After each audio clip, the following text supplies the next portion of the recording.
Hello and welcome to Raptors Today. Randy Urban filling in for Akil Augustine, joined by Sherman Hamilton and Warren Ward. Fellas, how you doing today? I'm great. How you doing? I'm good. I'm good. How are you? Good. Big win for the Raptors. Clippers were in town. They had 2 nights in Toronto prior, and then the Raptors took advantage and took them down, 115-108. Sherm, what stood out to you about the performance? This is a Clippers team that came in number 2 ranked defense. Well, first of all, Norman Powell wasn't in the game, and he, to me, should have been an all-star this year. Yeah. And I think, obviously, being in Toronto extra nights is not a good thing for opposing teams. Having said that, I thought the Raptors established things early in the game.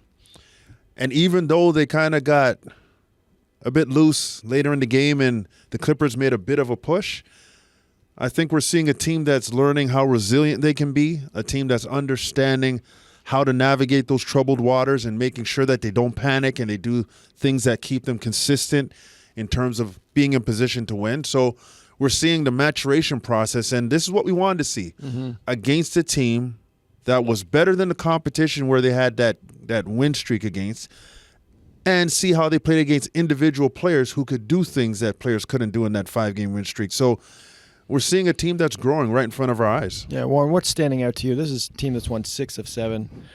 Even before that, playing way better basketball. Absolutely, and I think they're doing it, by committee. That's number one. I think you're getting contribution from a pretty good bench and a very good starting lineup. And then on top of that, you're seeing a team that's now learning how to play with the lead.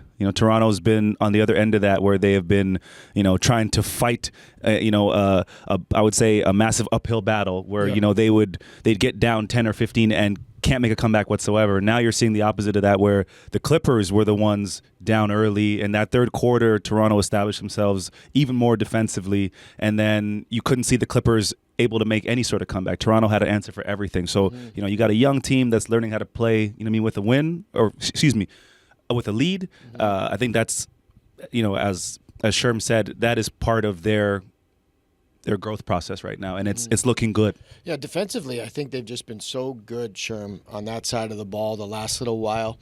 Getting healthy helps that, obviously. You can, bring in different guys in different scenarios, but are they doing anything different that you're noticing on the defensive end? Well, I think that especially in crunch moments late in the game, we're not seeing the miscues and the defensive errors that we would see earlier in the season. And this, to me, to your point, comes with a healthier roster, having everybody available, creating this continuity of play, creating this continuity of confidence as well. People aren't trying to do things that they don't necessarily do because guys aren't in the lineup. So when that stability is there, I think you can focus on the details. You can focus on, doing what you need to do to be a part of this process that when it comes together, it creates consistency. So that health thing is a big thing. And then there's a commitment to that side of the basketball. We saw it early in the year. Even though they were losing games, defensively, they were in it as a group. Kind of went away from that. Now we're seeing them getting back to that, because at the end of the day, if you're in it defensively, you'll give the chance to your offense to pick up. Yeah. You can't go the other way around and try to get it through your offense. And I'm seeing a lot of this from Scottie Barnes. I don't know what that was. Yeah, Scottie's getting into his stance, clapping, getting involved. Yeah, that's better. Right? Yeah. I shouldn't have imitated it, obviously. But, you just see a guy that's more engaged. And I was with him when he went to the NBA studios in Atlanta, and Udonis Haslem was there. And on that segment, he gave Scottie kind of, the next thing I want to see from you is not just be a leader on the court, but off the court. And what I've seen from him is a guy that's, he's standing up on the bench when he's not playing. He's getting guys motivated. He just seems to be really locked in right now, Warren. Yeah, I'd agree. I mean, anytime your best player is your loudest and most vocal, and not only that, but he can lead by example, kind of have no choice but to, fall in line. I think everyone else on the team, because they genuinely enjoy one another, I think it's easy for other guys to go ahead and, take on that kind of identity. And Scottie clapping in games, I've seen that too, even in the warm-up before the game starts. His name gets announced and he's letting out a massive scream, and I like that. It's that intensity, and then he goes out there and then backs it up, right? I think that's the most important thing. It's one thing to be vocal and talk, but you got to go out there and lead with action. And I think he's doing that, and other guys are picking up on that, and I don't think they're as maybe animated, but they're definitely producing, and that's what matters. Right. Yeah, and this, I've said this, Scottie is passing the eye test. We've all seen players who are raw guys, and there's nothing behind it. Yeah. Scottie's passing the eye test, because when we talk about leadership, it's such an intangible thing that we can't necessarily speak to it in a locker room, on a bus, on the plane. Yeah. Is that leadership evident off the floor, as Udonis Haslem was challenging Scottie to be? But what we can see is on the floor. And when we see it on the floor, it's palpable. It's tangible. It's there. And then it's reflected in how he plays. He's giving it up on the defensive end just as hard as he's giving it up on the offensive end. So when you're passing the eye test like that without any background knowledge, that's where we're watching the maturation of leadership. All right, Darko Rakovic has got to be happy with the performance that he's getting from Scottie and from the team in general. And he spoke today after practice. Let's listen in now. Darko, how is this lead up to the trade deadline different than last year's lead up to the trade deadline for you and your team? And day to day, it's the same process. We're really focusing on us and things that are in our control. And today we had a great practice, great energy. That's all we deal with. Everything that's coming from outside is the noise that we're keeping as noise. How do these small wins kind of change how you run your practices? Obviously, you're saying you had a good practice. How does it change just how guys show up for practice? Not necessarily coming in to learn, but more so hammering what's been working on the court, do you feel? Guys are really coming in good spirits, and I think that's been the case for the most of the year. There were a couple of situations, couple of games that we had tough losses, and obviously as a competitor, as winner, you're gonna come in and you're not gonna be at your best, but we were able to focus on controllables, which is the work that we put in. And right now, guys are in great spirits. They love to go out and compete every single night to help each other. So it's been same. It's been great. When a team loses, obviously, the errors kind of become a bit more apparent. When a team wins, the win can kind of hide some of the errors. So how do you kind of still navigate and point out what the team needs to improve on, while also kind of embracing the highs that you guys are also having? You can ask players, but nothing changes there with us. We're still pointing into mistakes and what we need to improve and get better. And it was also literally if you win the game by 50 or you lose the game by 50, you can find 10 clips in that game that your defense looked good or offense looked good. It's just the perspective, what you can learn from it and how to get more of good and less of bad. So our film is pretty much the same. It's still showing the poor clips and areas for improvement. We're still showing clips that are pointing out what it needs to be, and we're not just allowing any complacency and that for us to relax and say, oh, now it's okay to be sluggish with it.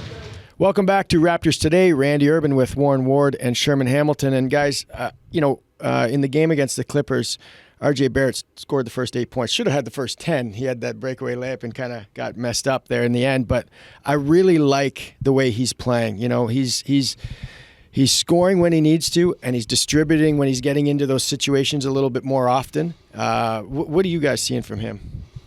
Well, I'll start with, if the Raptors had a better record, I would give RJ all-star nod. I think he has been phenomenal. The numbers are there this season. And it's not just the numbers, but it's the way he's doing it. I mean, shooting almost 50% from the field. The guy doesn't have an in-between game yet in terms of it being, spot up and consistent, but he has so much more room to improve, and look what he can do already. I think those numbers speak for themselves. But to score 20 every night in the NBA is not easy, and I don't think there's any other player on the Raptors that I think could do that as consistently as he does. So I think overall he's scratching the surface of what he could be, and I think he's on his way. I really do. He makes it look a little easier than it is, because he's cutting. He's doing it in different ways, right? He's spotting up. He's getting it in transition. He's going one-on-one in situations. His offensive package is much better than I think what people thought when he was coming over from New York. Well, I think one thing we can all say about RJ is his disposition is consistent. Yeah. He's about business. When we're talking about a young team, leadership comes in many forms, and kind of the glaring one is production on the floor. Are you producing? Well, RJ's producing, but his demeanor, his approach, his ability to keep that level of seriousness about what his job is and kind of just float that to his teammates in his interactions. It's a real leadership quality that is only respected when you can do it. Yeah. When you can't perform and you can't do it, it sounds like hot air. Yeah. But when you can do it, teammates pay attention to it. And RJ's doing it. From his play on the floor, the best thing about RJ to me is not the fact that he can score. Mm-hmm. It's the fact that he has this versatility to impact the game. His passing has been so good. Yeah. It doesn't always result in an assist, but his ability to read what's happening, whether it's a right-handed pass, which is not his dominant hand, or left-handed, he is reading stuff and he's making not only the pass, he's making the right pass in the moment. Mm-hmm. And his rebounding and then his ability to defend.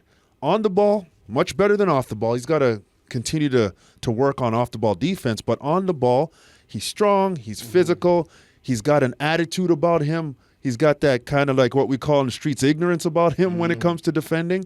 And then you couple that with his offensive game. You got a player who has the potential to really be a leader on so many levels. And I really like what I'm seeing from him. Another guy that I think has been coinciding with the way the Raptors have been playing and trending upwards is Bruce Brown. This guy offers such a different element on the court than he's got that little in-between game, right? He's got that little mid-range floater, right? This guy, he really just does it all. I mean, when Bruce Brown was in Brooklyn, I was like, this Loved guy him. has to be like 6'8", 6'9". I found out he's like 6'3", 6'4". He's a Swiss Army knife. Yeah. And He's playing the 4 and 5. He's playing, Yeah, literally yeah. playing the 4 and 5. He literally can do everything that you need on the floor, whether that's, he can bring the ball up the floor. He's a great screener, which Yeah. gets undervalued a lot in basketball. Him and Jakob Poeltl are probably the two best screeners on the Raptors. Yeah. He moves well without the basketball. And those little things make your team better, and you can get a guy who can find a way to contribute off the bench by doing all those little intangible things well. That's what Bruce Brown brings.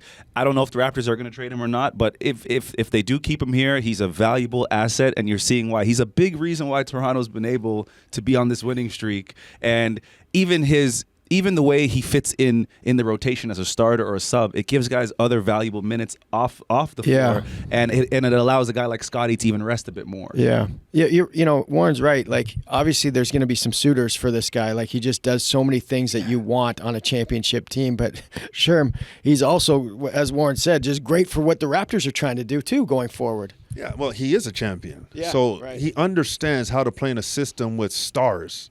We saw it in Brooklyn. We saw it in Denver. Even when you look at his short stint in Indiana, he still understood his role. So I think with Bruce, because he's always been a part, he hasn't been the system, he's been a part of the system. He understands where his lines are, and he doesn't cross them very often, and he's consistent in his style of play. And again, I've said this word already, the intangibles that he brings, the ability to be in the right position defensively, the right spot offensively, to not On the take glass, shot too. on the glass, to Yeah. not take the shot that's not needed in the offense. Yeah. Just staying in the right lane with a young team, a young core. Those type of examples on a day-to-day basis are something that, for head coach Darko, he's got to love the fact that he has a Bruce Brown who's going to be that example on the floor, and then be able to verbalize that from the perspective of a champion, where everybody's trying to get to. He's been there, so he understands what it takes. And he's the best dressed guy in the NBA. I don't know about all that, but I do like a celebration when he tips his hat. I do like that. And he's making his threes. All right, the players spoke after practice today. Let's hear from them now. What's your mentality heading into the next 2 months as we head close to the end of the season, knowing that you have a chance to get into the play-in or go the other way around? Play our butts off every single time we're on the court. Yeah. You personally have been playing the best basketball of your time. What's behind the success that you've been having personally?